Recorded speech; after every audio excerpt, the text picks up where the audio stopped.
അവിടെ ഒരു പ്രതിമ കാണുന്നത്. അവിടെയുള്ളവർ അതിനെ പ്രാർത്ഥിക്കുന്നുണ്ട്.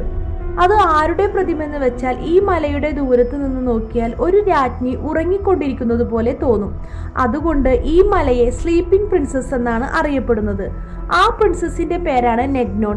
ആ നെഗ്നോണിന്റെ കോപത്തിന് കാരണമായതുകൊണ്ടാണ് ആ കുട്ടികൾ അതിൻ്റെ ഉള്ളിൽ പെട്ടിരിക്കുന്നു എന്നാണ് അവർ വിചാരിച്ചിരിക്കുന്നത്. അങ്ങനെ കട്ട് ചെയ്ത് നോക്കിയാൽ ആ കുട്ടികൾ ആ ഗുഹയിൽ അകപ്പെട്ടിട്ട് 7 ദിവസമായിരിക്കുന്നു.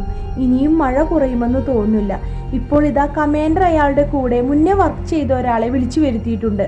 അയാളുടെ പേരാണ് ഷാ. അയാളോട് നീ ഈ ടീമിൽ ജോയിൻ ചെയ്തതിൽ ഒരുപാട് നന്ദിയുണ്ട് എന്നൊക്കെ പറയുന്നുണ്ട്. അപ്പോഴാണ് ഉള്ളിലകപ്പെട്ട ഒരു കുട്ടിയുടെ അച്ഛൻ വന്ന് 7 ദിവസമായി കുട്ടികൾ ഗുഹയ്ക്കുള്ളിൽ പെട്ടിട്ട് 7 ദിവസമായും അവരെ രക്ഷിക്കാൻ പറ്റാത്തതിനാൽ അവർ ജീവനോടെ ഉണ്ടോ ഇല്ലേ എന്ന് അറിയണം. അവരുടെ കർമ്മങ്ങളെയും ചെയ്യാൻ വേണ്ടി അവരുടെ ബോഡിയെങ്കിലും കൊണ്ടുപോവാ എന്ന് പറഞ്ഞ് കൈയെടുത്ത് കുമ്പിടുന്നുണ്ട്. യെസ്, എല്ലാവർക്കും അങ്ങനെ തന്നെയല്ലേ തോന്നുക. 7 ദിവസമായല്ലോ,